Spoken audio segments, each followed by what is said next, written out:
Baik, terima kasih Ibu Ratu Ratna selaku host pada acara sore ini.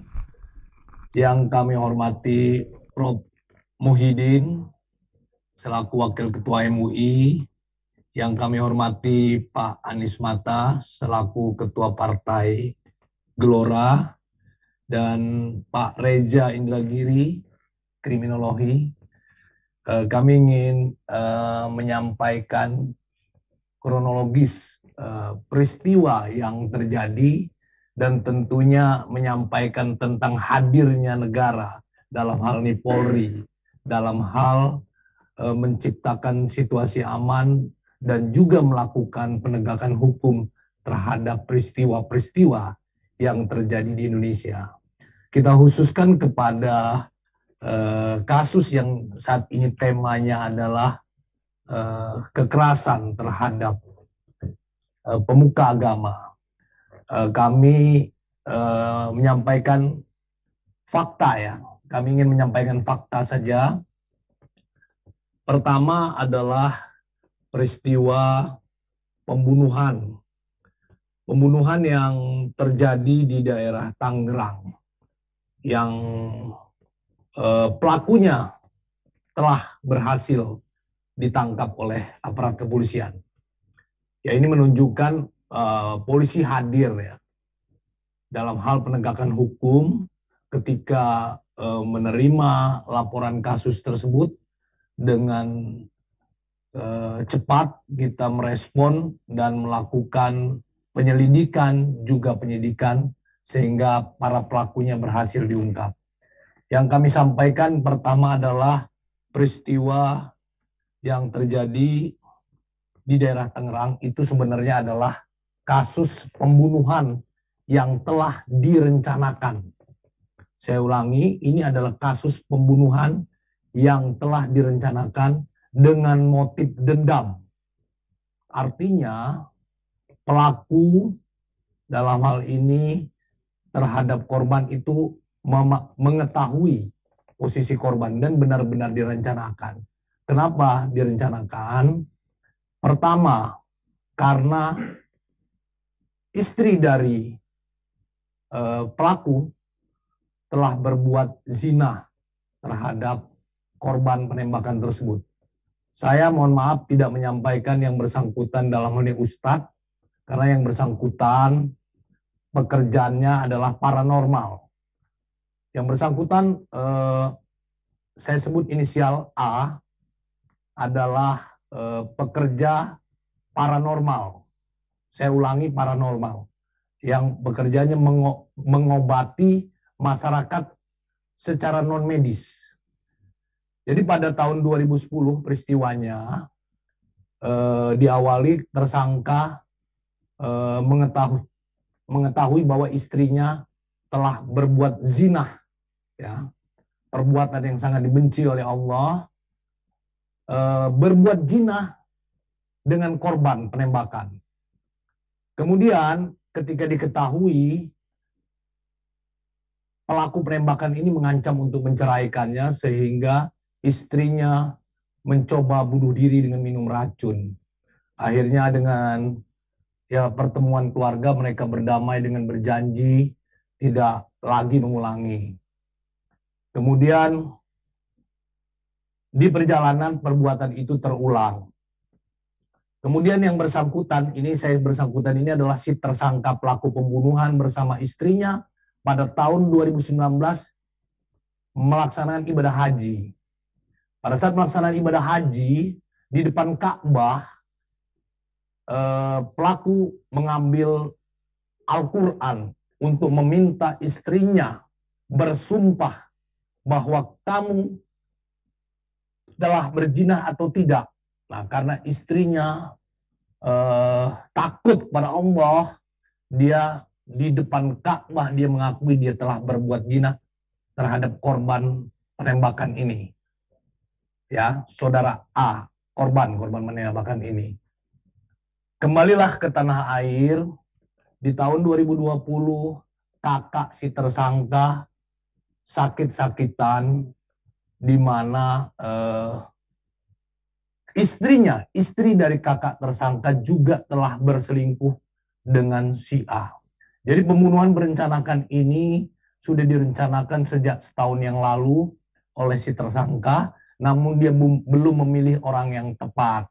Sehingga di awal Agustus dia menemukan dua tersangka yang saat ini sudah ditangkap, akan melakukan penembakan dengan bayaran 30 juta, dan dilakukanlah penembakan tersebut pada tanggal 18 September 2021.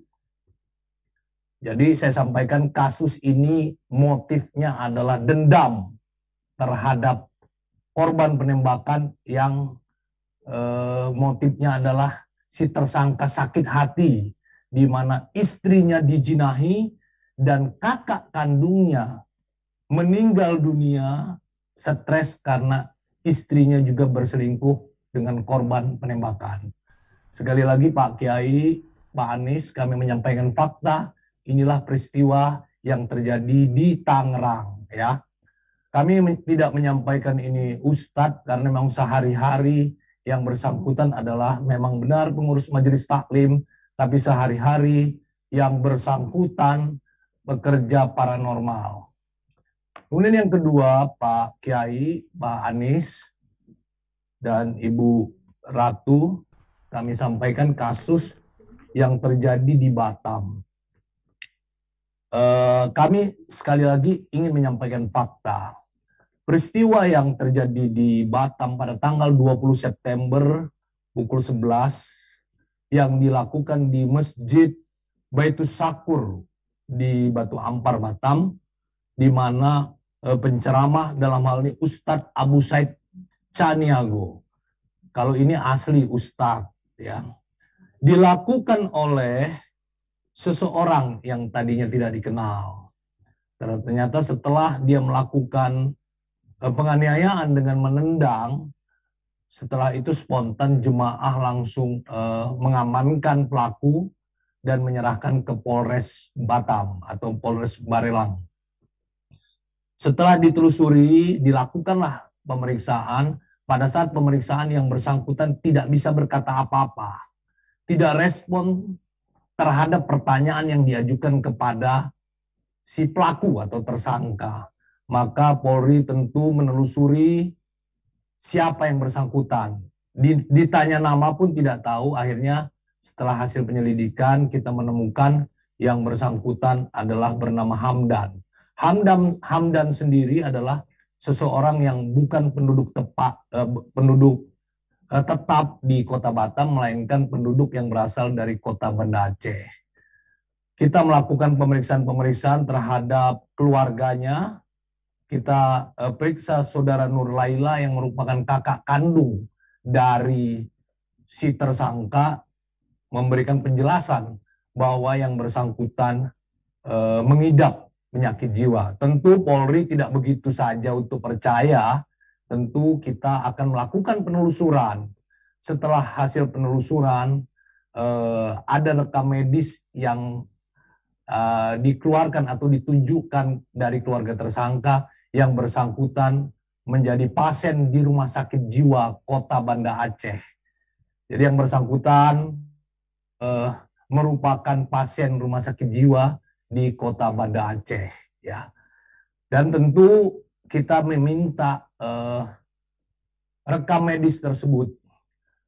Dan kita ketahui bahwa apakah yang bersangkutan pada saat melakukan penganiayaan terhadap Ustadz Caniago tersebut dalam keadaan juga tidak waras, tentu kita melakukan pemeriksaan secara psikologis, juga melibatkan dokter ahli jiwa. Kasus ini masih bergulir Pak Kiai, Pak Anies. Tentu nanti kasus ini akan kita bawa sampai pengadilan. Nanti bagaimana pembuktian di pengadilan, sejauh mana kita tentunya menganut sistem criminal justice system, ya. Nanti pengadilan yang akan memutuskan yang bersangkutan bersalah atau tidak. Pasal 44 KUHP memang menyatakan bahwa orang yang ya diduga sakit jiwa atau tidak waras, tentunya dia tidak bisa dipidana. Berikut untuk kasus yang di Bekasi, kami sampaikan kekerasan juga, di mana kasus ini adalah pembegalan dan pembacokan yang korbannya adalah seorang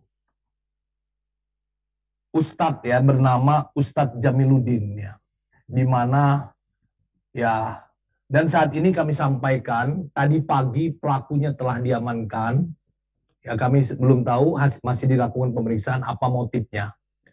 Kami menunjukkan bahwa disinilah Polri itu hadir. Kami juga ingin memastikan apa motif dari kasus pembegalan dan pembacokannya.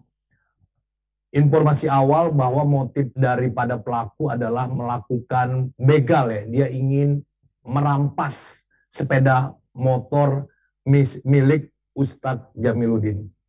Artinya pelaku dalam hal ini tidak mengenal sama sekali.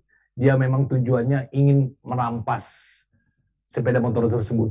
Kemudian kami sampaikan bahwa 3 kejadian yang kami sampaikan ya, belum terlihat bahwa ada keterkaitan kasus yang satu dan kasus yang lainnya. Jadi sebut saja di Batam antara korban dan pelaku pun tidak saling mengenal. Jadi yang saling mengenal adalah kasus yang di Tangerang. Jadi belum kita temukan bahwa ini ada skenario terhadap para pemuka agama atau tokoh agama. Kami melakukan tindakan secara profesional, transparan, dan akuntabel. Kami menunjukkan bahwa negara itu hadir, dalam hal ini Polri hadir. Setiap tindak pidana kami pastikan bahwa kami akan menangani dengan serius. Karena kami memang pelayan masyarakat di bidang penegakan hukum. Tentunya kami mohon dukungan, tentu termasuk dari MUI, dari para tokoh masyarakat, ya termasuk Pak Anies, untuk bagaimana kita bersama-sama memberantas kejahatan di muka bumi, khususnya Indonesia ini. Mungkin itu dulu yang saya sampaikan. Terima kasih Ibu Ratu Ratna Damayanti. Ya Pak Ahmad Ramadan, tanpa menafikan fakta yang sudah didapat oleh kepolisian, namun spekulasi publik dengan semakin ada jumlah kejadian-kejadian kekerasan terhadap ulama sebelumnya yang selalu diidentifikasi pelakunya adalah ODGJ, dan itu menimbulkan pertanyaan besar di kalangan publik.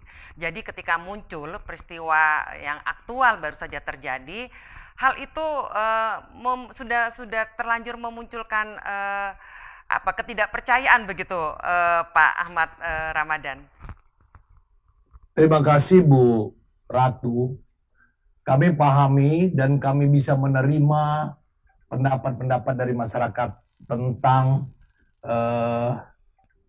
sepertinya ada sebuah skenario terhadap penganiayaan ataupun serangan terhadap pemuka agama.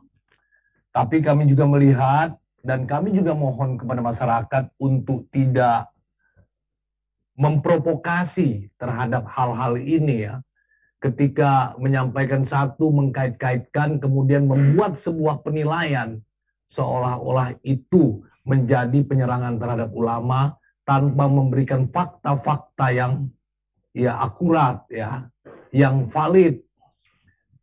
Berikan kesempatan kepada aparat kepolisian untuk bekerja secara serius.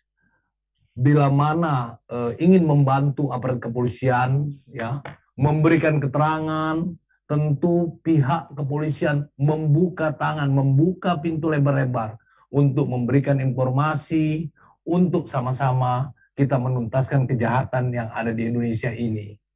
Jadi kami bisa mengerti, kita tidak anti kritik ya. Kritik bagi kami merupakan cambuk untuk kami lebih maju. Terima kasih atas kritik-kritik yang disampaikan. Tetap kami akan terus bekerja demi menciptakan situasi keamanan negara di negara ini. Iya, mohon maaf nih Pak Ahmad Ramadan. apakah Polri sendiri tidak merasakan keanehan jika beberapa kali kasus kekerasan terhadap ulama itu selalu diidentifikasi pelakunya adalah seorang ODGJ gitu.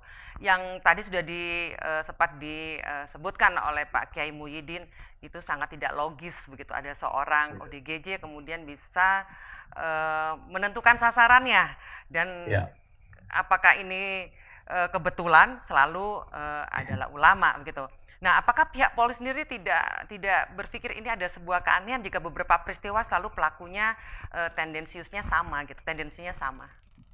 Ya, saya yakin tentu perasaan yang dialami oleh Pak Kiai Muhyiddin tentu juga menjadi perasaan kami.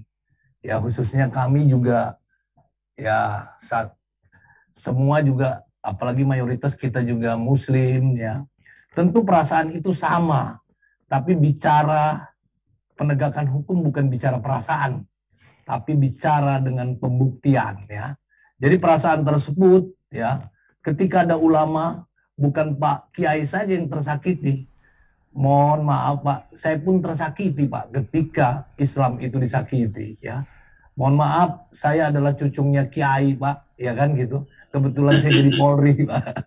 Ya, saya punya kakek adalah ya jajaran MUI Pak, tapi memang beda generasi ya. Oh iya, iya. Ya, saya sekalian kenalan ya kan. Kakek saya adalah Ketua Majelis Ulama Lampung Pak.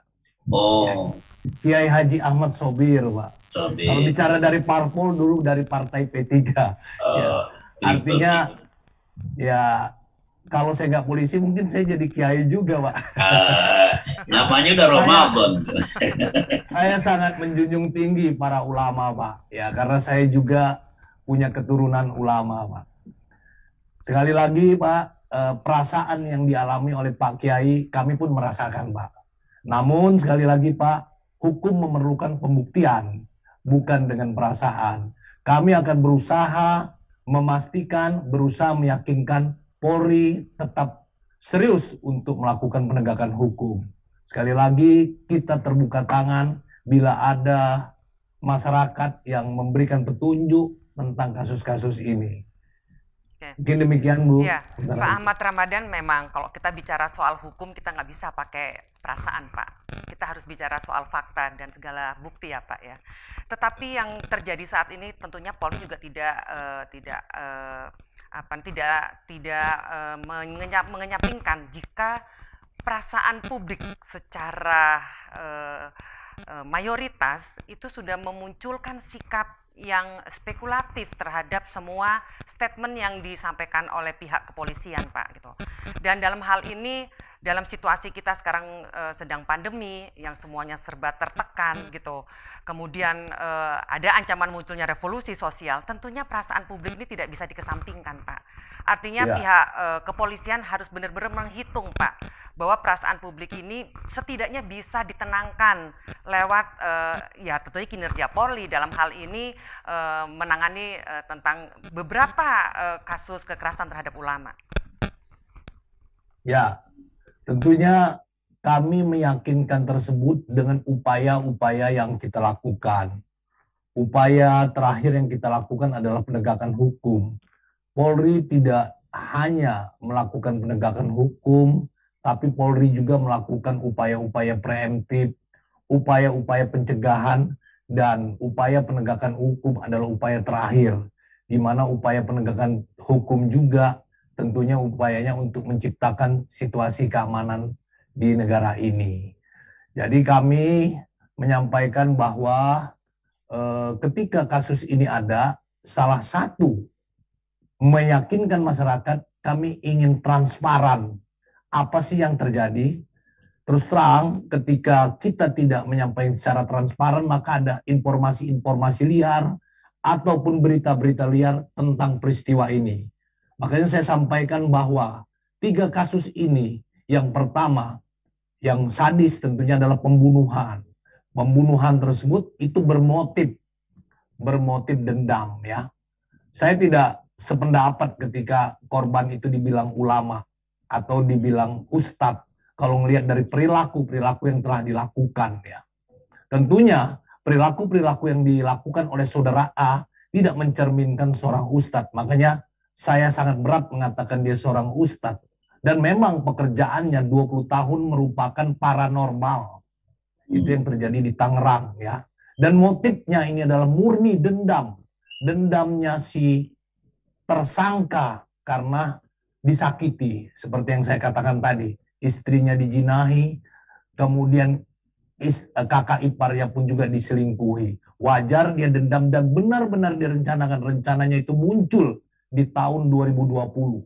Di tahun 2021 dia menemukan orang yang bisa menyalurkan keinginannya, dendamnya untuk melakukan pembunuhan. Maka terjadilah di bulan September yang lalu. Nah inilah kita, kerja Polri meyakinkan kepada masyarakat bahwa hadir polisi untuk melakukan penegakan hukum. Dan tentunya kami juga melindungi nama baik ulama. Ketika yang bersangkutan perbuatannya seperti itu, kami tidak akan mengatakan dia ulama atau ustadz. Begitu, Bu. Iya, Pak Ahmad Ramadan, ada pihak yang mengatakan bahwa peristiwa munculnya kekerasan terhadap ulama ini bagian dari polarisasi yang terjadi dalam masyarakat kita ini. Tidakkah polisi membaca hal ini gitu dengan berulang kalinya terjadi peristiwa yang sama? Saya tidak menafikan tentang peristiwa terakhir di Tangerang yang faktanya sudah Bapak kemukakan, tapi peristiwa-peristiwa sebelumnya yang dirasa publik belum pihak kepolisian belum memberikan ketegasan kejadian yang sesungguhnya dengan menyebutkan bahwa pelakunya ODGJ. Itu problemnya, Pak, gitu loh. Ya, seperti saya katakan tadi, Polri itu tidak saja melakukan penegakan hukum ya. Penegakan hukum itu seolah-olah sudah terjadi, kemudian kita lakukan tindakan. Tentu kita melakukan upaya-upaya preemptif. Upaya-upaya preemptif adalah upaya edukasi, sosialisasi, kerjasama personel Polri di ujung tombak seperti Babin Kamtibmas, ya, sehingga termonitor kegiatan-kegiatan di masyarakat, ya, sehingga setelah termonitor setiap kegiatan-kegiatan masyarakat Polri bukan ingin diketahui, tapi pemberitahuan kepada Polri adalah kewajiban bagi Polri untuk melakukan kegiatan pengamanan daripada kegiatan tersebut. Nah, di dalam Undang-Undang Nomor 9 Tahun 2019 tentang kemerdekaan penyampaian di muka umum, kegiatan keagamaan tidak termasuk kegiatan yang harus dilaporkan kepada kepolisian. Tentunya upaya tersebut kita menghimbau kepada masyarakat, ya kan, tentu menjalin kerjasama dengan membentuk pengamanan-pengamanan swakarsa, membentuk pos kamling dan sebagainya untuk memonitor. Tentunya juga kita memberikan hotline terhadap laporan-laporan yang segera bisa ditindaklanjuti oleh kepolisian. Terus terang ya, jumlah personil kita dibandingkan masyarakat terlalu sedikit ya, sehingga ketika Polri harus bekerja sendiri suatu hal yang tidak mungkin ya. Dukungan masyarakat, dukungan stakeholder, termasuk dukungan tokoh agama, tokoh ulama, tokoh masyarakat itu sangat-sangat dibutuhkan oleh Polri untuk bekerja sama menciptakan situasi aman ini.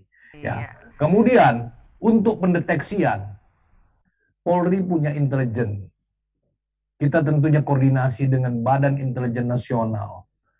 Polri juga bekerja sama dengan BNPT, tentunya untuk bagaimana mendeteksi ancaman-ancaman atau ancaman gangguan yang berpotensi terjadi di Indonesia.